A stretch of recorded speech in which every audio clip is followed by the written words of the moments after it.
네, 이제 등기법 12문제를 보는데요. 자, 지금 오늘 이제 오늘 봤고요. 또 다음 주부터 해가지고 3번이 더 남았는데 점수에 너무 연연하지는 마세요. 실제 시험에서는요, 지금 현재 모의고사보다요, 훨씬 높게 나와요. 우리 공부 안 하는 게 아니잖아요. 시험 보기 전까지 계속 이제 한 달 남았는데, 한 달 남았죠. 계속 공부하잖아요.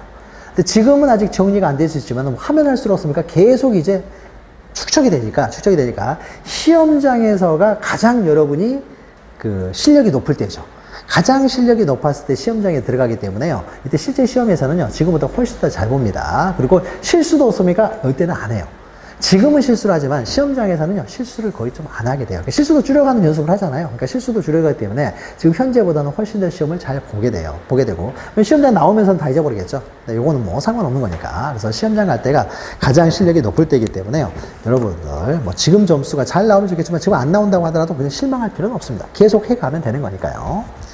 자, 13번부터 보죠. 자, 등기 신청 적용, 등기 당사자 능력이죠. 등기는 기본적으로 이제 신청에서 이루어지는 거죠. 그러면 신청은 아무나 할 수 있는 것이 아니라 등기 당사자, 즉 등기 권리자나 등기 의무자가 될 수 있는 능력을 가진 사람만이 할 수가 있다. 등기 권리자 의무자가 될 수 있는 사람은 자연인 법인, 그다음에 비법인 사단, 비법인 재단이 이제 그 등기 명의이 될 수가 있는 거죠. 그 등기 명의이 될 수 있다는 것이 등기 권리자 또 등기 의무자가 될 수 있는 능력을 말하는 거죠. 자, 1번 보시면 아파트 입주자 대표예요. 아파트 입주자 대표에는 대표적인 어떻습니까? 비법인 사단이 되는 거죠.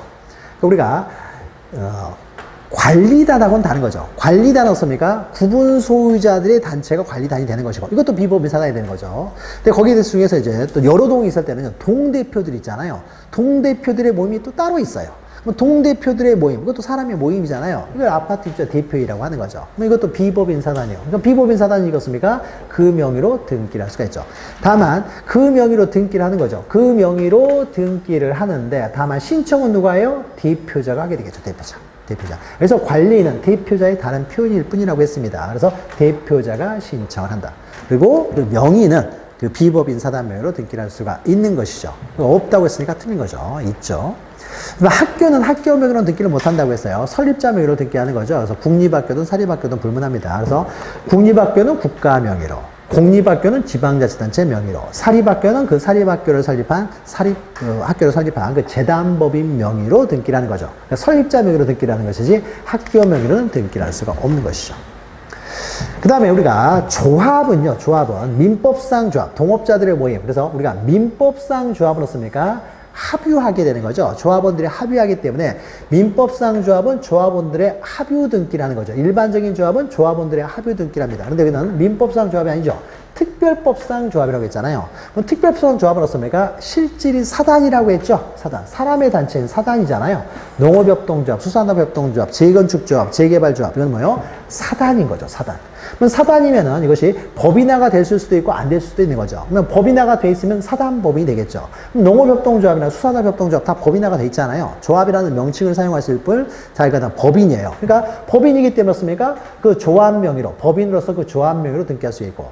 근데 재건축조합, 재개발조합 이런 것들은 법인화가 안 돼 있잖아요. 그럼 법인화가 안 돼 있으면 비법인 사단이 되겠죠. 그럼 비법인 사단도 없습니까? 그 명의로 등기할 수 있잖아요. 따라서 조합원의 합유 등기라는 것이 아니라 그 조합 명의로 등기라는 거죠. 특별법상 조합은 조합 명의로 등기를 하는 거죠. 자, 지방자치단체도 공법인으로서 그 명의로 등기할 수 있죠. 국가나 지방자치단체도 그 명의로 등기할 수 있습니다. 그래서 당사자 능력을 갖는 거죠. 그럼 우리 지방자치단체는 기초자치단체로서 시군구, 또 광역자치단체로서 시도가 있는 거죠. 읍면동리는 지방자치단체가 아닌 것이죠. 지방자치단체가 아니기 때문에 원칙적으로 등기 신청 적격, 등기 당사자 능력이 인정이 안 되는 거죠. 지방자치단체가 아니니까. 다만 읍면동리에 있어서 동이나 리 같은 경우도 예외적으로 동이나 리는 어떻습니까? 동이나 리는 지방자치단체는 아니지만은 이 동에 사는 사람들의 모임, 이 리에 사는 사람들의 모임에서요 비법인 사단을 설립을 했어요. 그러면은 동은 지방자치단체는 아니기 때문에 지방자치단체로서의 등기 능력은 없지만은 등기 명의이 될 수는 없지만은 비법인 사단으로서 등기 명의이 될 수 있는 거죠. 비법인 사단도 등기 명의이 될 수가 있으니까. 따라서 어떻습니까? 비법인 사단을 설립했을 때는 그 동명의로 등기할 수가 있는 거죠. 다만 신청은 대표자가 하겠죠. 대표자가. 그래서 5번은 맞는 내용이 되는 거죠. 자, 14번은요, 이제 신청 정보와 관련해서 신청 정보 중에서 이제 등기필 정보가 있는 거죠. 그래서 여기는 제공이라고 했죠. 등기필 제공. 그러면 제공은 언제예요? 신청할 때 등기 의무자가 가지고 있는 걸 제공을 하는 거죠. 신청할 때 등기 의무자의 것을 제공하기 때문에 등기 의무자가 신청할 때만 제공하는 거죠. 등기 의무자가 신청할 때만 제공합니다. 그러면 등기 의무자가 신청할 때만 제공하기 때문에 등기 의무자가 신청인이 돼야 돼요. 그러니까 등기필 정보는 권리증이기 때문에 권리에 관한 등기할 때만 제공을 하는 거예요. 그래서 권리에 관한 등기가 아닌 부동산 표시나 등기 명령 표시는 제공할 필요가 없고요. 등기 의무자가 등기 권리자와 공동으로 신청할 때만 제공하겠죠. 따라서 뭐 등기 권리자가 단독으로 신청한다. 그럼 제공할 필요가 없는 거죠. 등기 권리자가 단독으로 신청하는 거고, 또 관공서의 촉탁은 진정성이 확보됐으니까 제공할 필요가 없고요. 제공할 필요 없고. 자, 그런데 등기 의무자가 그러니까 여기서 뭐예요? 승소한 등기 의무자가 단독 신청할 때는 단독 신청이긴 하지만 승소한 등기 의무자가 단독 신청하니까 이때는 제공을 해야 되는 거죠. 그래서 원칙으로 등기필 정보는 공동 신청할 때만 제공을 해요. 그러면 등기 명의 표시나 부동산 표시도 권리에 관한 등기가 아니니까 다 단독 신청이 되겠죠, 이것도. 그러니까 단독 신청의 경우는 제공하지 않는다는 거죠. 관공서 촉탁도 제공하지 않고. 그럼 단독 신청 중에서 유일하게 제공하는 것은 등기 의무자가 단독 신청하는 승소한 등기 의무자의 단독 신청만 제공하는 거고, 승소한 등기 권리자가 단독 신청할 때는 권리자가 신청하니까 제공할 필요가 없고요. 그래서 등기 의무자가 단독으로 신청하든지 아니면 등기 의무자가 등기 권리자와 공동으로 신청할 때만 제공을 하는 거죠. 그래서 항상 이렇게만 기억하시면 돼요. 공동 신청할 때만 제공하는 것이고 단독 신청할 때는 제공하지 않지만 유일하게 단독 신청할 때도 제공하는 것은 승소한 등기 의무자의 단독 신청 하나밖에 없다. 하나밖에 없다는 거죠. 부동산 표시나 등기 명의 표시도 단독 신청이지만 이건 제공할 필요가 없는 거고요. 자, 그러니까 단독 신청은 승소한 등기 의무자의 단독 신청만 제공한다. 자, 그러니까 어떻습니까? 제공하는 경우는요. 보존 등기나 상속 등기, 승소한 등기 권리자의 단독 신청. 이건 뭐예요? 보존 등기, 상속 등기는 등기 권리자가 다 단독 신청하는 경우죠. 그러니까 제공할 필요 없고. 승소한 권리자가 단독 신청하니까 제공할 필요 없고. 이건 촉탁이니까 제공할 필요 없고. 그러니까 5번이었습니까? 승소한 등기 의무자의 단독 신청. 이때는 제공하는 거죠. 승소한 등기 의무자의 단독 신청. 의무자가 신청하기 때문에 제공하는 거죠. 자, 15번은요, 이제 첨부정보와 관련돼서 공법상 규제를 받고 있으면 공법상 규제를 통과했다는 서류를 제공해야 되는 것이죠. 그러면 이때 공법상 규제와 관련해서 농지법상 이제 농지취득 자격증명 제도가 있는 거죠. 그러면 농지취득 자격증명을 제공할 필요가 없는 거 그랬는데, 농지를 취득하기 위해서는요, 그러니까 취득 요건이죠. 본등기할 때 제공하는 거죠. 그래서 취득을 할 때는 농지취득 자격증명을 농지를 취득할 자격이 있다는 걸 증명해야 하는 이제 농지취득 자격증명을 제공하는 거죠. 자격증명을 제공하는데 이제 제공하지 않는 걸 좀 기억하셔야 되는 거죠. 그래서 농지를 취득할 때는 유상이든 무상이든 다 농지 취득 자격증명을 제공한다고 했어요. 농사 짓지 않을 사람들은 농지 취득 자체를 다 막아버린다는 거죠. 그러니까 무상으로 취득하는 경우도 제공을 해야 됩니다. 그래서 무상으로 취득할 때 증여를 받았을 때도 당연히 제공하는 거죠. 밑에서부터 보죠. 증여를 받았을 때 제공해요. 증여는 무상이기 때문에 토지거래가서는 필요 없죠. 토지거래가서는 필요 없지만은 농지취득 자격증명을 제공해야 돼요. 그러니까 농사 짓지 않을 사람들은 농지 취득하지 말라는 거죠. 그러면 개인이 국가로부터 농지를 매수해요. 이것도 개인이 취득하는 거잖아요. 농지취득 자격증명을 제공해야 돼요. 근데 거꾸로 국가가 개인으로부터 매수를 합니다. 그때는 필요 없죠. 국가가 취득하는 거니까. 국가가 취득하는 건 상관이 없는 거고요. 영농조합이 농지를 매수해요. 영농조합은요, 농사 짓는 사람들끼리 모임이에요. 농사 짓는 사람들의 모임이니까 개인이죠. 개인들이 만든 법인일 뿐인 거예요. 그러니까 개인이 취득하기 때문에 이제 농지취득 자격증명을 당연히 제공해야 됩니다. 근데 만약에 한국농어촌공사가 취득을 해요. 한국농어촌공사는 국가가 만든 공기업이잖아요. 그러니까 한국농어촌공사가 취득할 때는 국가가 취득한 것과 동일하게 봐가지고 필요가 없어요. 근데 이거는 개인들이 취득하는 거죠. 개인들이 취득하니까 제공을 해야 돼요. 2번은 좀 어려운 내용인데, 농지 전용 허가만 받은 상태에서는요, 농지 전용 허가만 받은 상태는 제공해야 돼요. 근데 협의까지 완료됐을 때는 제공할 필요가 없습니다. 그러니까 농지 전용 허가만 받았어요. 그러니까 원래 농지였는데 전용 허가를 받았어요.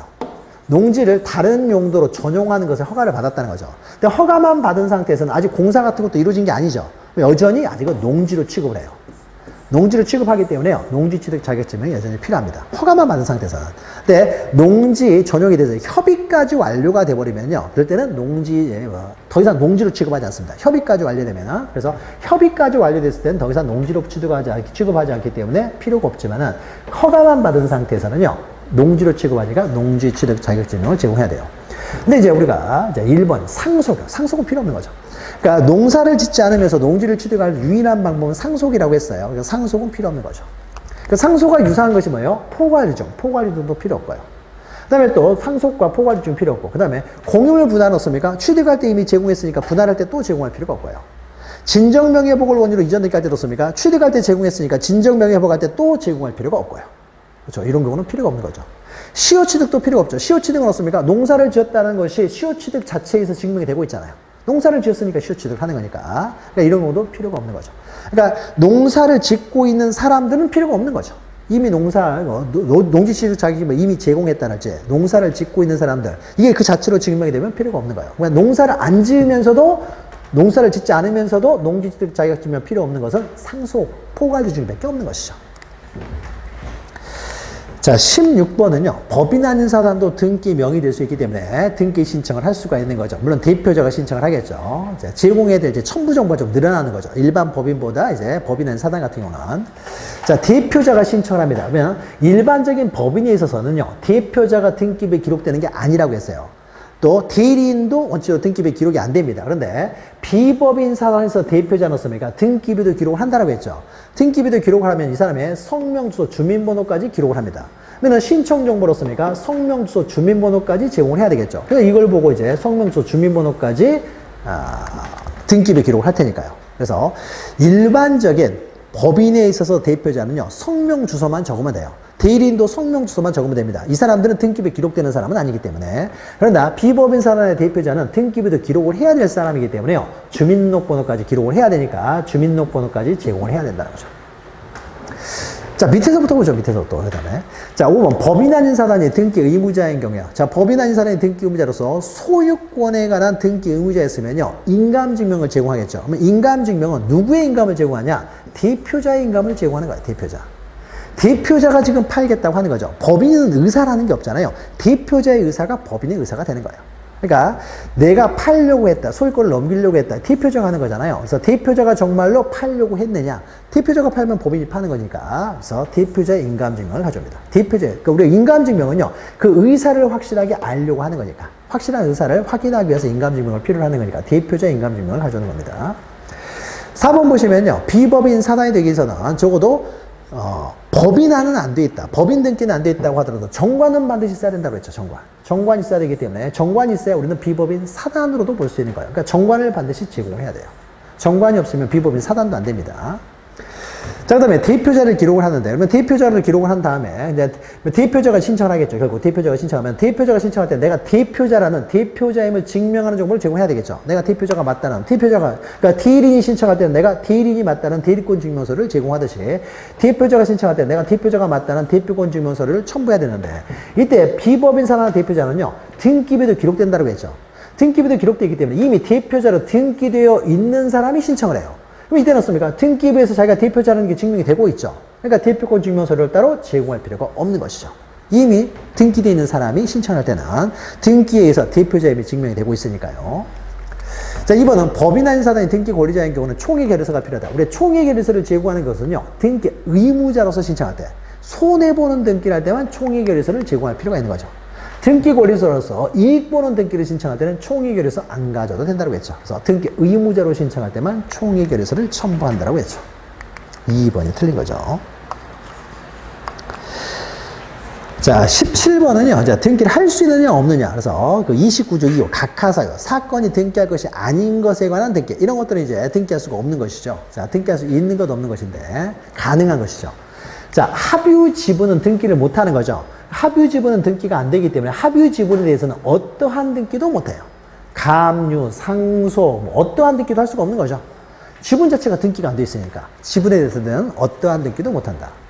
그 다음에 공유 지분만에 대해서, 공유 지분, 지분에 대해서는 어떻습니까? 보상용이 안 된다고 그랬죠. 그래서 보존, 상속, 용의권 등기. 보존, 상속, 용의권 등기가 안 돼요. 그러니까 공유 지분만에 대한 전세권 등기는 당연히 안 될 것이고요. 그 다음에 5번을 보죠. 5번 뒤에 보니까 유치권 등기 넣습니까? 당연히 안 되는 거죠. 앞에 볼 필요도 없잖아요. 유치권 등기를 할 수가 없으니까요. 그러면 이제 보존 등기를 하는데, 우리가 보상용에서 보존 등기 넣습니까? 항상 전부에 대해서 해야 되지 일부에 대해서만 할 수는 없다고 했죠. 일부에 대해서만 할 수 없어요. 근데 보존 등기가 전부에 대해서 이루어졌는데 일부에 대해서만 말소를 해요. 그럼 일부만 말소를 해버리면 보존 등기가 일부만 있게 되는 거죠. 이런 등기를 할 수가 없다는 거죠. 전부가 말소되든지 아니면 보존 등기가 아예 전부가 말소되든지 전부가 말소 안 되든지 둘 중에 하나만 존재하지 일부만 말소한다는 건 존재할 수 없는 거죠. 보존 등기는 항상 전부에 대해서 이루어져야 되니까. 전부에 대해서 이루어져야 되기 때문에 일부 말소는 할 수 없죠. 그러니까 일부 지분만에 대해서 보존 등기를 할 수 없다는 것과 똑같은 말이죠. 그러니까 말을 조금 다르게 말하는 거죠. 그러니까 전부에 대해서 돼야 되지 일부 지분만에 대한 보존 등기 안 되기 때문에 일부만 말소도 안 되는 거죠. 자, 농지에 대해서는 우리 민법이었습니까? 전세권만 금지를 시키고 있죠. 전세권만 금지시키니까 지상권은 가능하죠. 지상권. 농지 지상권은 가능하죠. 농지에 대해서는 전세권만 우리 민법이 금지하고 있죠. 자, 18번은요, 이제 보존 등기에 관한 내용입니다. 보존 등기. 자, 1번 보죠. 공유에 속하는 부동산의 소유권 보존 등기는 공유자 1인이 공유자 전원을 위한다는 건 전부에 대해서 전원 명의로 보존 등기를 할 수 있지. 지분만에 대해서는 보존 등기를 할 수가 없는 것이죠. 맞죠? 자, 2번. 미등기 건물을 양수하여 대장상 이전 등록을 받았어요. 그러면 대장상 이전 등록을 받았다고 해서 소유자는 아니죠. 등기가 되어 소유권을 취득하는 거잖아요. 그러니까 대장상 이전 등록을 받은 사람은 아직 소유자가 아니라는 거죠. 아직 소유자가 아니기 때문에 그렇습니까? 소유권 보존 등기도 할 수가 없는 거죠. 소유권 보존 등기를 할 수 없죠. 소유권 보존 등기를 신청을 하게 되면 당연히 각하를 해야 되는 거죠. 그러니까 갑이 최초의 소유자예요. 원시 취득자고 갑이 을한테 이전 등록이 돼 있어요. 그럼 현재 소유자는 누구예요? 여전히 갑이 소유자죠. 대장에 이전 등록이 됐다고 해서 소유권을 취득하는 건 아니죠. 등기가 되어야 소유권을 취득하는 거죠. 그럼 현재 소유자는 갑이기 때문에 보존 등기를 누구만 신청할 수 있어요? 갑만이 신청하는 거예요. 현재 소유자인 갑만 신청할 수 있는 거죠. 그래서 갑 앞으로 보존 등기를 한 다음이었습니까? 이에서 을 앞으로 이전 등기를 해야 되는 거죠. 그래서 을이 직접 보존 등기를 신청해서 오게 넣습니까? 을 앞으로 보존 등기를 신청하게 되면 이런 경우 넣습니까? 각하를 해야 되는데 다만 이걸 강구하고 등기가 돼버렸어요. 그러면 이 등기가 유효냐 무효냐 하면 어떻습니까? 이런 등기를 뭐라고 합니까? 모두 생략 등기라고 하는 거죠. 실체관계에 부합하잖아요. 그러니까 등기는 유효가 되는 거죠. 유효가. 그러니까 이전 등록을 받은 사람이 보존 등기를 신청할 수 있느냐 그러면 신청하지 못하는 거예요. 다만 이미 등기가 돼버렸을 때 이 등기가 유효냐 그러면 이 등기는 모두 생략 등기로 실체관계에 부합하기 때문에 또 유효가 되는 거죠. 유효가 된다. 2번이 틀린 거죠. 3번 당해 부동산이 보존 등기 신청인의 소유임을 이유로 하는 그러니까 말소를 명하는 판결이에요. 자, 그러면 보존 등기는 대장의 최초로 소유자로 등록되는 사람이 신청할 수 있고요. 근데 대장에 의해서 소유권을 증명하지 못하면요. 판결에 의해서 자기의 소유권을 증명해가지고 보존 등기를 신청할 수 있죠. 판결에 의해서 소유자임을 증명해가지고 보존 등기를 신청할 수 있다는 거죠. 그러니까 그리고 이때 판결은 어떻습니까? 어떤 판결에도 상관이 없다고 그랬죠. 그러니까 판결만 나면 앞에 수식어를 볼 필요가 없어요. 그냥 어떤 판결이든지 간에 보존 등기를 다 신청할 수가 있습니다. 신청할 수가 있는 거죠. 맞는 내용이죠. 다만 어떻습니까? 판결에 있는데 이게 판결이 나오는데 상대방이 등장을 해요. 상대방이. 판결에 상대방이 등장하면 상대방을 또 봐야 된다는 거겠죠. 상대방을 보는데 그러면은 대장에서 보존 등기를 신청할 수 있는 사람을 상대로 소송을 제기해야 되는데 대장의 소유자로 등록되는 사람이 누군지를 몰라요. 그러면 어떻습니까? 대장 작성권자를 상대로 소송을 제기하는 거죠. 그러면 토지에 대해서는 지적공무는 국가사무이기 때문에 토지는 국가를 상대로 하는 거죠. 토지는 국가를 상대로 하지만 건물은 어떻습니까? 시장군수구청장을 상대로 하는 거죠. 따라서 건물이기 때문에 시장군수구청장을 상대로 해야 되지 국가를 상대로는 보존 등기를 국가를 상대로 한 판결로는 보존 등기를 할 수 없죠. 그러니까 토지에 대해서는 국가를 상대로, 건물은 시장군수구청장을 상대로 하는 것이죠. 그러니까 그렇습니까? 건물에 대해서는 국가를 상대로 판결로는 보존 등기를 할 수 없다. 맞는 거죠. 그러니까 상대방이 나오면 상대방도 기억을 하셔야 된다고 그랬어요. 자, 이전 등록을 받은 사람은요, 아직 원칙적으로 소유자가 아니기 때문에 보존 등기 신청을 못 합니다. 그런데 국으로부터 이전 등록을 받았어요. 국으로부터 이전 등록을 받았을 때는 어떻습니까? 우리가 모두 생략 등기는 원칙적으로 금지하는 이유는 탈세나 투기를 막기 위해서인데, 만약에 갑이 국가예요. 갑이 국가면 어떻습니까? 탈세나 투기 문제는 발생하지 않겠죠. 그래서 국으로부터 이전 등록을 받는 사람은 어떻습니까? 모두 생략 등기도 애초에 신청이 가능해요. 신청이. 그래서 직접 자기 명의로 보존 등기를 신청할 수 있다는 거죠. 그러니까 단순히 대장상 이전상 등록을 받은 사람은요, 보존 등기를 원칙적으로 신청할 수는 없어요. 그러나 국으로부터 이전 등록을 받은 사람은 신청할 수가 있다라는 거죠. 맞는 내용이죠. 답이 몇 번입니까? 2번만 틀렸죠. 2번. 무효가 아니라 유효라는 거죠. 신청은 못하지만 이미 등기되어 있을 때 그 등기는 또 유효하다는 거죠. 모두 생략 등기로서. 그러니까 물어보는 말을 이제 밟아야 돼요. 신청할 수 있냐 그러면 못하는 거예요. 근데 등기가 유효냐 무효냐 그러면은 그때 등기는 또 유효하다고 보는 거죠. 모두 생략 등기로 실체관계에 부합하기 때문에. 자, 19번은 전세권 등기 이제 틀린 것인데요. 전세권. 자, 선순위 전세권의 전세금을 감액을 합니다. 그러면 전세금을 감액하면요. 후순위자는 이익이에요, 손해예요? 단순히 감액만 했을 때는 이득이 되는 거죠. 그러니까 이해관계인이 아니에요. 그러니까 승낙서를 제공할 필요 없어요. 그런데 감액을 함과 동시에요. 존속기간을 연장을 해버립니다. 동시에 연장을 해버리면 후순위자 입장에서는요, 소멸되는 것이 당연히 소멸되었어야 될 전세권이, 선순위 전세권이 소멸되지 않게 돼버리는 거죠. 감액을 해서라도 존재해버리잖아요. 그러니까 어떻습니까? 소멸되는 것보다는 손해가 보는 거잖아요. 연장을 해버렸으니까. 소멸됐으면 자기가 선순위로 승진을 했을 텐데요. 승진을 못하게 되잖아요. 당연히 이 사람은 이제 손해를 보는 거죠. 단순히 감액만 했을 때는 어떻습니까? 감액만 했을 때는 이득을 보지 손해를 보지 않지만 연장을 해버리면 손해를 보게 되는 거죠. 그래서 감액과 연장을 동시에 하게 되면 후순위 저당권자는 손해를 보기 때문에요. 이해관계에 해당되는 거죠. 따라서 승낙서가 필요하게 됩니다. 필요가 없다고 했으니까 틀린 거죠. 1번이 틀렸죠. 자, 존속기간이 만료 전이야. 그러면 존속기간이 만약 만료가 되었습니까? 전세권의 존속기간이 만료되면은, 존속기간이 만료됐으니까 용익권적 기능이 소멸한다는 거죠. 용익권적 기능이 소멸했기 때문에 전세권의 일부 이전 듣기가 가능한 거죠. 전세권의 일부 이전 듣기가 가능해요. 용익권적 기능이 없으니까 이제 일부 이전 듣기가 가능하죠. 근데 만료되기 전이라고 하더라도 전세권이 소멸을 했대요. 당사자 합의에서 존속기간 만료 전에도 소멸시켜버릴 수가 있죠. 그러면 여기서 소멸했다는 건 뭐예요? 용익권적 기능이 소멸했다는 거죠.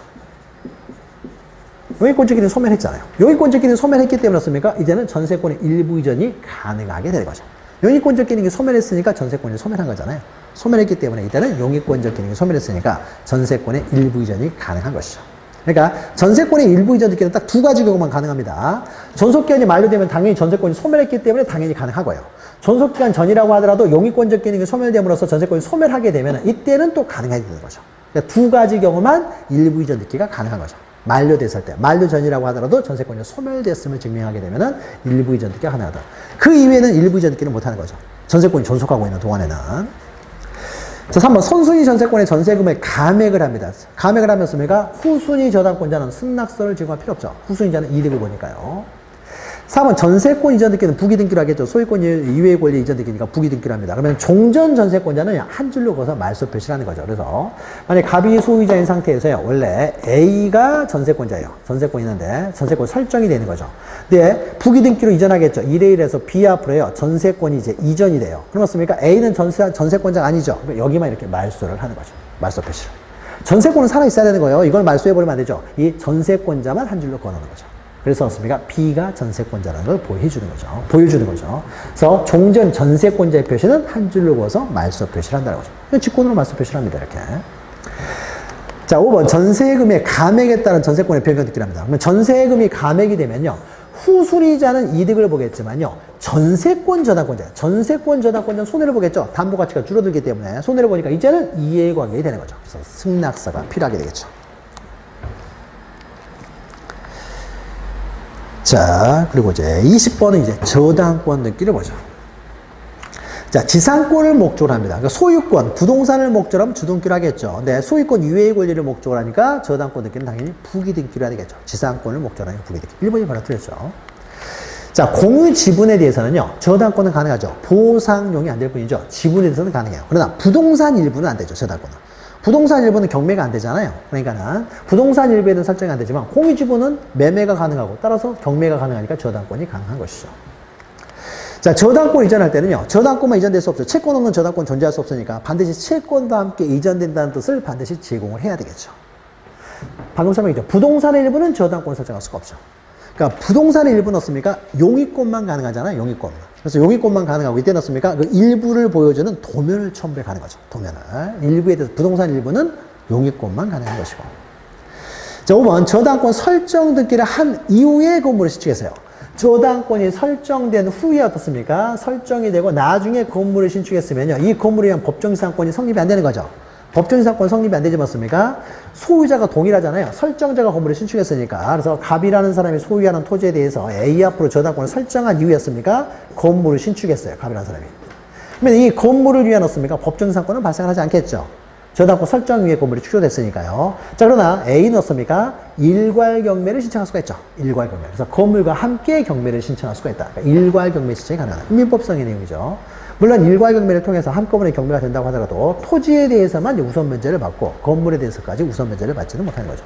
일괄 경매가 가능하다. 일괄 경매 청구가 가능하다는 거죠. 이렇게 민법적인 내용이 우리 등기법에서 섞여서 이렇게 나온다고 했죠.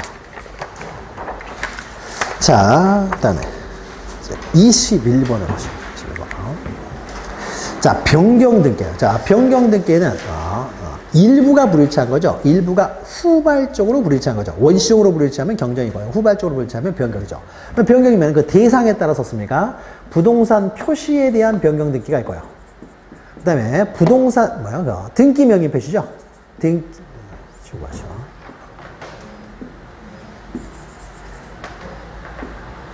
등기 명의 표시에 관한 변경 등기가 있겠죠. 등기 명의 표시죠. 그 다음에 권리의 변경 등기가 있는 거죠. 권리의 변경 등기. 그래서 등기부에는 세 가지가 기록되잖아요. 어떤 부동산에 대해서 누가 어떤 권리를 가지고 있느냐. 그러니까 부동산 표시는 표지부에 기록될 것이고, 등기 명의과 권리는 갑부 또는 을구에 기록되겠죠. 권리의 종류에 따라서 갑부 또는 을구에. 그래서 변경 등기의 종류도요, 대상에 따라서 세 가지로 나누는 거죠. 그럼 이때 부동산 표시나 등기 명의 표시에 관한 등기 넣습니까? 자, 이거는 권리에 관한 등기가 아니죠. 그러니까 이거는 등기 명인이 다 단독으로 신청하는 거죠. 단독 등기 명인이. 공동 신청이라는 개념이 존재하지 않죠. 권리자, 등기, 의무자라는 게 존재하지 않으니까 명인이 단독 신청. 근데 권리 넣습니까? 권리에 관한 등기니까 등기, 권리자, 의무자가 이건 공동으로 신청하겠죠. 자, 그럼 먼저 보죠. 부동산 표시에 관한 등기요. 자, 부동산 표시니까 이거는 다 단독 신청이 되겠죠. 그 다음에 주등기냐 부기등기냐에 있어서 부동산 표시는 언제나 다 주등기라고 했죠. 등기 명의 표시는 언제나 부기등기고요. 그 다음에 권리에 관한 등기는 권리의 대상을 보고 소유권을 목적으로 하면 주등기, 소유권 이외의 권리를 목적으로 하면 부기등기라고 했죠. 자, 그러면 부동산 표시니까 단독 신청을 언제나 주등기로 하게 되는 거죠. 자, 그럼 2번 등기 명의 표시에 관한 변경 등기요. 자, 등기 명의 표시 변경 등기 넣습니까? 이것도 언제나 단독 신청이 되면서요. 이건 언제나 부기등기로 하게 되겠죠. 자, 그러면 이때요. 등기 명의 표시가 변경되면 종전 등기사항은 실체관계에 부합하지 않는 거죠. 그러면 우리가 실체관계에 부합하지 않은 등기를 실체관계에 일치시키는 등기로서 변경, 경정, 말소, 열실 등기 이런 게 있는 거죠. 그러면은 이런 등기를 했을 때는 기존의 실체관계에 부합하지 않은 종전 등기는요, 한 줄로 다 긋는다고 했죠. 말소 표시를 하는 거죠. 말소 표시를. 그래서 등기 명의 표시가 주소가 바뀔 수도 있는 거죠. 그러면 종전 주소를 넣었습니까? 한 줄로 딱 그어요. 현재 주소지만 남겨놓는 거죠. 그래서 종전, 실체관계에 부합하지 않았던 등기는요, 한 줄로 그어서 다 말소하는 표시를 하는 거죠. 자, 권리의 변경 등기. 권리의 등기니까 습니까? 등기 권리자, 등기 의무자가 당연히 공동으로 신청하겠죠. 공동으로. 자, 공동으로 신청하고요. 먼저 5번을 먼저 보죠. 자, 등기상 이해관계는 있어요. 자, 그러면 권리의 변경 등기를 하면서 등기상 이해관계는 있으면 없습니까? 이해관계 있으면 그 사람이 승낙을 해주면 없습니까? 선순위 부기등기로 할 수 있는 거죠. 근데 승낙을 안 해주면 후순위로 주등기로 가야 된다는 거겠죠. 그러면 후순위 주등기로 가야 되죠. 그러면 승낙서가 첨부되지 않았으면 없습니까? 이 이해관계보다 후순위 주등기로 가야 되는 거죠. 후순위 주등기로 가야 되는데요. 선순위 부기등기가 돼버렸어요. 선순위 부기등기가 됐으면 이건 잘못된 등기죠. 그러니까 이런 거 넣습니까? 이해관계에 대해서 그 선순위 부기등기가 됐을 때 그 변경된 부분에 대해서 넣습니까? 이 후순위 이해관계인에게, 그 밑에 있는 이해관계인에게 당연히 주장을 못하는 거죠. 우선 배제를 받아서는 안 되는 거죠. 이걸 그림으로 그리면요, 이렇게 되는 거죠. 이렇게 되면 갑이 소유자라는 상태에서요. 갑이 소유자인 상태에서 이거죠. 만약에 A라는, 잘 안 나오네요. A라는 사람이 만약에 저당권이 있고요. 저당권이 피담보채권이 5억인데 여기에 만약에 후순위자로 B라는 사람이 전세권자가 있어요. 5억 이렇게. 그러면 5억에서요 7억으로 증액을 하게 되면 후순위자가 손해를 볼 수 있는 거죠. 그래서 만약에 승낙을 해주면 습니까? 선순위로 부기등기를 할 수 있는 거죠. 이래 가지고 이제 이것을 A의 저당권이 7억으로 증액을 할 수가 있는 거죠. 승낙을 해주면 선순위로 부기등기를 하는 거죠. 그냥 승낙을 안 해주면 습니까? 밑에 3번으로 들어가야 되는 거죠. 추가된 2억 원은 B보다 후순위 3번으로 주등기로 들어가야 되는 거죠. 승낙을 하면은 선순위 부기등기가 가능할 것이고, 승낙을 안 해주면 후순위 3번으로 들어가가지고 이제 2억 증액 이렇게 쓰게 되겠죠. 근데 B라는 사람이 승낙을 안 했어요. 승낙을 안 했는데도 불구하고 부기등기가 돼버렸어요.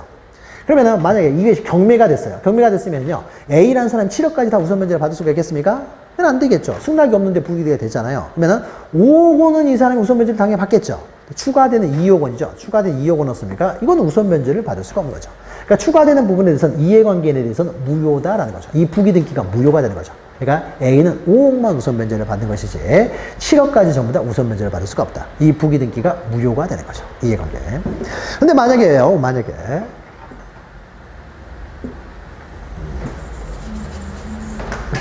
자, 만약에 이렇게 부기등기가 됐을 경우를 보죠. 부기등기가 되면 어떻습니까? 이럴 때는요, 5억하고 7억에서 12억을 우선 변제 받는 게 아니죠. 7억을 우선 변제 받는 거잖아요. 그러니까 5억 부분은 말소 표시를 하는 거예요, 이렇게.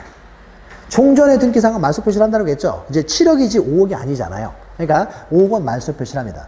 그러니까 이렇게 우리가 변경 등기를 하게 되면 종전 등기상은 다 말소 표시를 하는데 만약에요 B라는 사람이 승낙을 안 해줬어요. 그럼 승낙을 안 해주면 어떻게 됩니까? 1번 A에서 저당권이 5억이고 그 다음에 2번 해가지고요 B라는 사람이 전세권이 5억이고 만약 승낙을 안 해주면 어떻습니까? 3번으로 들어가야 되는 거죠. 추가된 2억으로. 그래서 1번 2억 중에 이렇게 써야 될 거 아니에요. 그래서 이게 경매가 되면 어떻습니까? A가 먼저 5억 받고 나머지 돈 있으면 B가 5억 받고 나머지 돈이 있으면은 나머지 2억 원은 우선 면제 받으시는 거죠. 그러니까 승낙이 없으면 어떻습니까? 후순위로 주등기로 들어가야 되는 거죠. 그러면 후순위 주등기로 들어갔을 때는 기존에 5억을 말소 표시를 해요, 말아요? 그럼 말소 표시를 해서는 안 되잖아요. 5억 그대로 우선 면제를 받아야 되니까. 그러니까 부기등기로 했을 때는 말소 표시를 하겠죠. 근데 주등기로 했을 때는 어떻습니까? 이거는 5억은 우선 면제를 받아야 되니까 이건 어떻습니까? 말소 표시를 해서는 안 되겠죠. 그 내용이 이제 4번에 있는 거죠. 권리의 변경 등기를 주등기로 한다는 것은 무슨 의미예요? 이해관계 내 승낙서가 없다는 거죠. 승낙서 없으니까 주등기로 했을 거 아니에요. 그럴 때는 어떻습니까? 원래 5억은 우선 면제를 받아야 되기 때문에 변경 전 등기사항에 말소 표시를 해서는 안 되는 것이죠. 5억은 우선 면제를 받아야 되니까. 그래서 종전 등기상에 말소 표시를 하지 않는 유일한 예가 바로 이거라고 했어요. 그래서 권리의 변경 등기를 주등기로 할 때, 이럴 때는 종전 등기상에 말소 표시를 하지 않는다. 이런 경우에만 말소 표시를 하지 않고요. 그 이외에는 종전 등기상을 다 말소 표시를 한다고 했죠.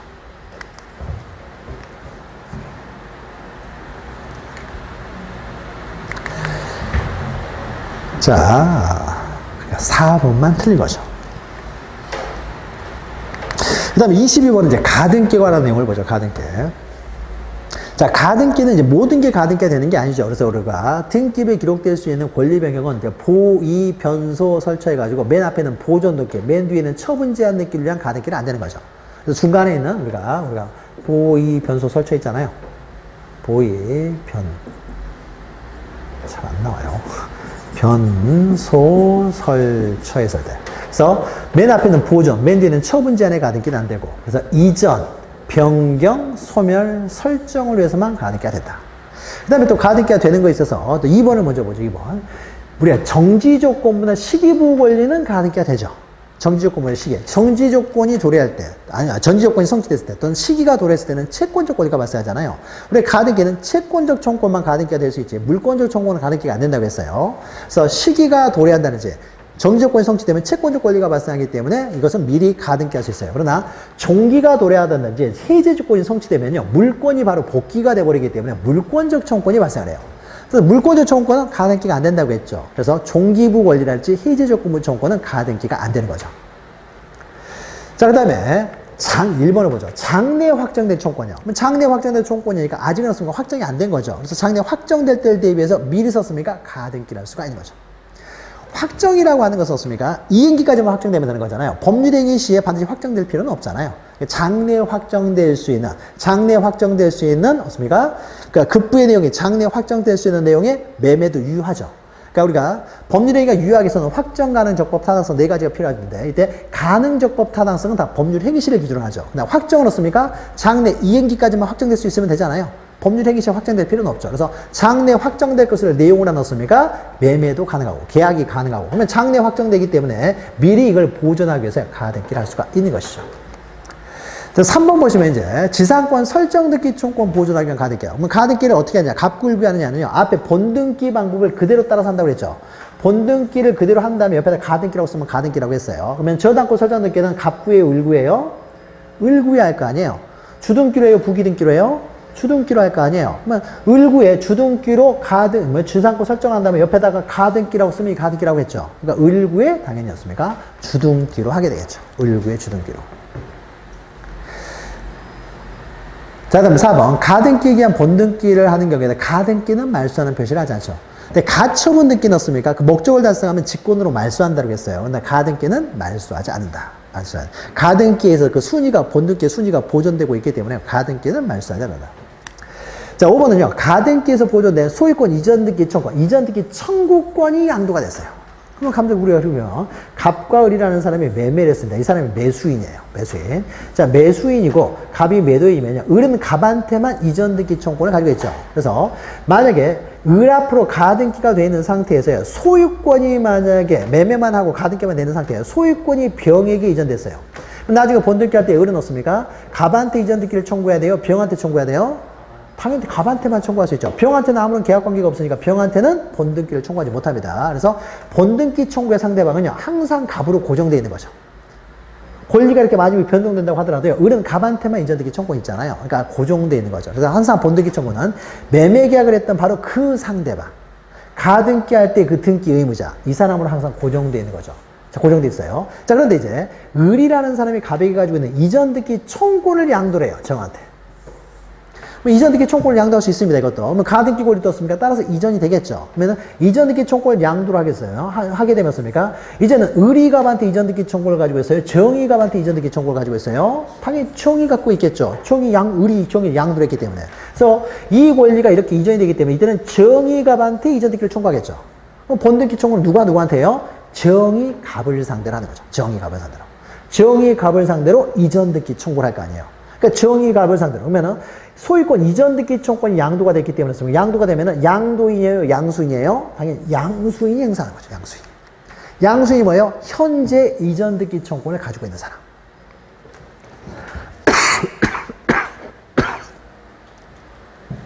그래서 양수인. 그러니까 항상 우리가 이런 그림 많이 봤잖아요. 그래서 소유권이 양도되는 거하고 이전등기 청구, 가등기상 권리가 이전되는 건 구별해야 되는 거죠. 그래서 소유권이 이전됐다고 해서 이 사람이 상대방이 되지는 않습니다. 의무자가. 그래서 항상 의무자는 본등기 할 때 의무자는 갑으로 고정되어 있지만은 본등기 할 때 등기 권리자 넣습니까? 현재 등기 권리자죠. 현재 가등기 권리자. 현재 이전등기 청구권을 가지고 있는 사람. 이게 이전이 된 거죠. 이거는 이제 부기등 경시로 이전을 할 수 있는 거죠. 정의 하는 거죠. 양수인이 하는 것이죠. 5번이 틀린 거죠. 그러니까 요게 나올 수도 있고 요게 나올 수도 있으니까 이 그림을 잘 기억하시면 되는 거죠. 자, 23번은요, 관공서가 촉탁하는 등기죠. 촉탁 등기가 또 이제 까다로운 거죠, 촉탁을. 근데 촉탁을 하는 것은요, 관공서가 두 가지가 있다고 했죠. 관공서가 등기 권리자나 등기 의무자로서 촉탁하는 경우가 있어요. 권리 의무의 당사자로서, 매도인이나 매수인으로서. 그러니까, 갑에게서 을 앞으로 매매를 원으로 이전 등기를 하는데, 갑이 관공서일 수도 있고, 을이 관공서일 수도 있는 거죠. 매도인이 관공서를 할 때, 매수인이 관공서일 때요. 자, 이런 경우도 공동으로 꼭 신청할 필요 없었습니까? 관공서가 촉탁해서 이루어지는 거죠. 그래서 만약에 을이라는 사람이 관공서다 그러면 공동으로 신청할 필요 없이 을이 그냥 혼자 가서 촉탁을 해버리면 되는 거죠. 촉탁을 하면 되는데 다만 죄송합니다. 바람이 불어서 그런 거야. 자, 촉탁을 하면 되는 습니까? 혼자 가서 하는 것이 아니라 이 사람의 승낙을 받아서 하는 거죠. 그러니까 승낙을 받아서 하기 때문에 이 사람이 어차피 관여가 돼야 돼요. 그러니까 촉탁을 하지 않고 공동으로 신청해도 상관이 없는 거죠. 그러니까 등기 권리자, 등기 의무자로서, 즉 권리관계 당사자로서 촉탁하는 경우에는요, 공동으로 신청해도 상관없어요. 자, 그런데 공권력의 주체로서 촉탁하는 경우가 있죠. 막 압류를 한다든지. 압류를 한다는 건 등기 권리자 의무자가 하는 게 아니죠. 세무사장이 그냥 압류 촉탁을 해가지고 압류가 되는 거예요. 이건 공권력의 주체로서 하는 거죠. 공권력의 주체로서 하는 제보적인 게 뭐예요? 처분 제한 등기죠. 압류나 가압류 가처분. 그럼 처분 제한 등기는요. 처분 제한 등기는 압류나 가압류 가처분을 말하는데 이런 등기는 어떻습니까? 공권력의 주체로서 하는 거예요. 공권력의 주체로서 하는 거기 때문에 이거는 오로지였습니까? 촉탁으로만 가능한 거예요. 개인이 신청할 수 있는 게 아니잖아요. 그러니까 이런 건 오로지 촉탁으로만 가능한 거죠. 촉탁으로만. 요거는 어떻습니까? 촉탁도 가능하고 공동신청도 가능하고 공권력이 주체로서 하는 경우는 오로지 촉탁으로만 할 수 있는 거죠. 그래서 우리가 등기할 수 있는 거 없는 게서 많이 나오죠. 가압류 등기를 당사자가 신청한다고 하면 틀린 말이죠. 오로지 촉탁으로만 가능하다고요. 촉탁으로만. 자, 그럼 보죠. 1번 보시면 국가나 지방자치단체가 등기 의무자인 경우요. 자, 등기 의무자가 관공서인 경우요. 등기 의무자가 관공서인 경우도 촉탁에서 이루어지는 거죠. 다만 촉탁을 할 때 씁니까? 권리자의 청구에 따라. 그래서 어떤 식으로든지 였습니까? 상대방이 관여를 하게 되는 거죠. 따라서 공동으로 신청할 수도 있다는 거죠. 공동으로. 2번은 관공서가 등기 의무자로서 등기 권리자의 청구에 의하여 등기를 촉탁하는 경우에는 등기 의무자의 권리에 관한 등기표 정보를 제공할 필요 없죠. 우리가 앞에서 했죠. 촉탁을 하는 거잖아요. 관공서가 촉탁하기 때문에 등기 의무자라고 하더라도 씁니까? 등기표 정보를 제공할 필요가 없는 거죠. 등기 진정성이 보장되고 있기 때문에.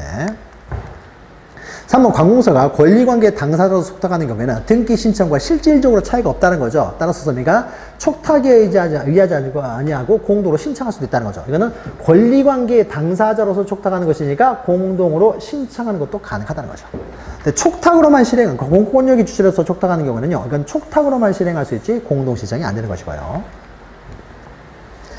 또 5번을 먼저 보죠. 관공서가 촉탁 종료 후에 첨부 정보를 적은 서면을 제출하는 방법으로 등기 촉탁을 하는 경우에 우편으로도 제출할 수 있다는 거죠. 그러니까 당사자가 신청할 때는요, 방문 신청할 때는 반드시 당사자가 출석을 해야 돼요.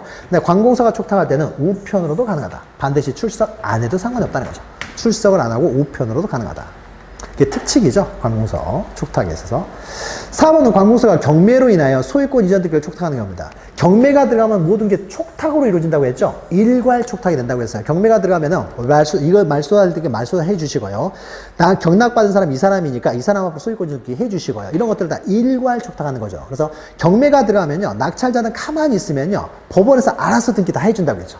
법원의 촉탁에 의해서 알아서 등기가 다 됩니다. 자, 촉탁을 합니다. 촉탁을 할 때 이렇게 촉탁에 의해서는 이건 뭐요? 경매에 의해서 이루어지는 것이기 때문에 이건 공권력의 주체로서 촉탁하는 거죠. 법원은 경매를 하는 거잖아요. 법원이 뭐 매도이고 법원이 뭐 매수인이고 하는 거 아니잖아요. 법원은 경매만 하는 거죠. 경매. 법원의 공권력에서 경매가 이루어지는 것이죠. 촉탁하는 경우에 그 등기 기록과 대장상에 부동산 표시가 좀 부합하지 않는다고 하더라도요. 부합하지 않는다고 하더라도 이건 나중에 경정등기로 시정을 하면 되는 거기 때문에 변경등기나 경정등기로 시정하기 때문에요. 일단 법원에 관공서 촉탁이 들어오면요, 일단은 수리를 해요. 일단은 수리합니다. 수리할 수 없는 것이 아니라 일단은 수리를 합니다. 불일치한 내용은요, 나중에 변경 경정등기로 시정하면 되는 것이고요. 일단 관공서가 촉탁이 들어오면요, 일단 불일치하더라도 일단 수리를 해요. 촉탁을 한다는 건 뭐예요? 그만큼 급박하다는 거잖아요. 만약에 세무서장이 빨리 이거 좀 압류 좀 해주세요. 촉탁이 들어왔어요. 촉탁이. 압류 좀 해주세요. 빨리 압류해야 될 거 아니에요. 팔고 도망가 버리면 안 되니까, 세금 안 내고 도망가 버리면 안 되니까 빨리 압류를 해줘야 되잖아요. 근데 뭐 이런 게 뭐 표시가 좀 불일치한데요 라고 해야죠. 거부할 수가 없다는 거죠. 일단 수리를 하라는 거죠. 불일치한 부분은 나중에 시정하면 되는 거니까. 그래서요, 일단 수리를 해야 된다는 거죠. 4번이 틀린 거죠. 자, 마지막으로 24번 보시면 한 동의 건물을 구분한 건물이죠. 구분 건물 등기 기록이 나오는 거죠. 구분 건물 등기 기록. 자, 1번부터 보죠. 한 동의 건물을 구분한 건물, 이제 아파트를 말하는 거죠. 그러면 한 동 건물에 속하는 전부에 대해서 한 개의 등기 기록을 사용한다는 거죠. 다음 우리가 열람이나 등본 발급을 받을 때였습니까? 한 동 건물 표지해보고 해당 전유 부분만 발급을 하는 거죠. 그러나 그 등기를 편성을 할 때였습니까? 한 동 건물 전부에 대해서 하나의 등기 파일 안에 다 집어넣는다고 했죠. 그래서 한 개의 등기 기록을 사용한다는 거죠. 한 동 건물에 대해서는 표지부만 두죠. 한 동 건물 표지부만 두고요. 한 동 건물은 표지부만 두고, 그 다음에 각 전유 부분마다 습니까? 각 전유 부분마다 이제 101호다 그러면은 101호다 그러면 101호에 이제 표지부, 갑구, 을구를 두는 거죠.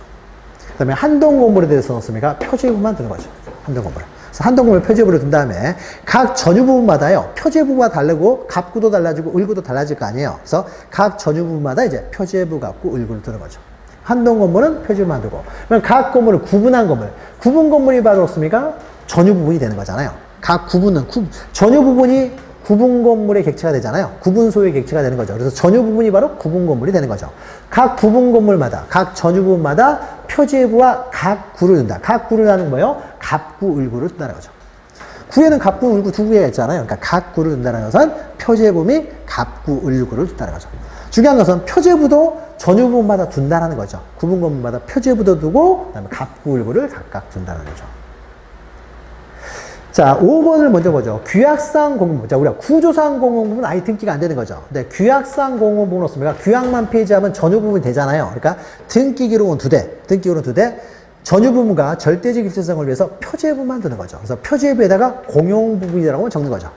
분리돼서 처분되지 못하도록 갑구, 을구는 아예 두지를 않는 것이고. 그래서 규약상 공용 부분은 표제부만 두고요. 만약 이 규약을 만약에 폐지를 하게 되면 다시 전유 부분이 되는 거죠. 그러면 규약상 공용 부분을 취득한 사람은 없습니까? 다시 갑구를 만들어서 등기를 해야 되기 때문에, 이게 만약에 규약이 폐지가 되면은 다시 갑구를 만들어서 이제 전유 부분으로 등기를 하기 때문에 갑구였습니까? 소유권 보존 등기를 하게 되는 거죠. 그래서 규약상 공용 부분이 폐지가 되면은 규약상 공용 부분을 취득한 사람은 이전 등기라는 것이 아니라 보존 등기라는 했죠. 그 다음에 이제 4번은요, 이제 대지권 등기죠, 대지권. 대지권 등기 할 때는 항상 우리가 많이 했던 거죠. 대지권 등기 넣습니까? 대지권은 토지에 대한 권리지만 넣습니까? 토지에 대한 권리지만, 이거는 건물이 토지에 대한 권리를 구성한다고 했죠. 그러니까 여기 사람이 토지에 대한 권리를 구성하는 것이 아니라 이 건물이 토지에 대한 권리를 구성하는 거예요. 자, 그래서 어떻습니까? 건물 등기부에 기록을 한다는 거죠. 뭐 건물 등기부였습니까? 이 건물 밑에 있는 토지에 대해서 101호는 대지권 비율이 얼마다. 이 건물 밑에 토지에 대해서 301호는 대지권 비율이 얼마다. 이렇게 적는다고 했죠. 그러면 건물 밑에 토지에 대해서. 그러니까 토지의 표시 넣습니까? 한동 건물 표제부에 토지를 표시하고요. 그 다음에 씁니까? 그러면 이 토지에 대해서, 이 건물 밑에 있는 토지에 대해서, 여기는 건물에 대한 표제부잖아요. 건물에 대한 표제부. 이거 5층 건물로서 1층은 몇 제곱미터 이렇게 쓸 거 아니에요. 그러면 건물 밑에 있는 이 토지에 대해서요. 대기로는 대지권비율이 얼마다. 이렇게 적잖아요. 건물 밑에 있는 토지에 대해서 101호는 대지권비율이 얼마다 이렇게 적잖아요. 그렇습니까? 토지는 한동물 표제부에, 그 다음에 대지권은 전유부분 표제부에 기록하죠. 이것습니까? 대지권의 표시 넣습니까? 한동물 표제부가 아니라 전유부분 표제부죠. 이 건물 밑에 토지에 대해서 101호는 대지권비율이 얼마다 이렇게 적는 거죠. 그래서 구분건물 등기에서 가장 중요한 것은요, 대지권 등기를 어디다 하느냐죠. 그래서 건물 등기로 표제부에 한다. 그래서 한동건물 표제부에는 토지를, 전유부분 대지부에 대지권을 표시한다. 그 다음이었습니까? 그러면 대지권 등기를 하게 되면 토지 등기부 여러 가지거든요. 이 토지에 대한 권리는 이제 대지권이 됐다고 쓴다라고 했죠. 그걸 우리는 대지권이라는 뜻의 등기라고 했죠. 그럼 대지권이라는 뜻의 등기는 대지권 등기하고 반대라고 했잖아요. 그러면은 대지권 등기가 습니까? 건물 등기부에 하면은 대지권이라는 뜻의 등기는 토지 등기부에. 그러면 대지권 등기가 표제부에 하게 되면 어떻습니까? 대지권이라는 뜻의 등기는 갑부 또는 을구에 한다는 거죠. 소유권이 대지권이면 소유권 옆에다 써야 되고, 지상권이 대지권이면 지상권 옆에 써야 되기 때문에 소유권이 대지권이면 갑구, 지상권이 대지권이면 을구에 기록을 하겠죠. 그 다음에 이 대지권 등기는 어떻습니까? 이 대지권 등기는 대지사용권을 대지권으로 묶을 것이냐 말 것이냐는 아파트 소유자들 자유롭잖아요. 그러니까 대지권 등기는 신청해서 이루어진다는 거죠. 그럼 신청해서 이루어지면 대지권이라는 뜻의 등기는 직권으로 하는 거죠. 동일한 의미의 등기니까. 그렇죠. 그래서 4번이 틀린 것이죠.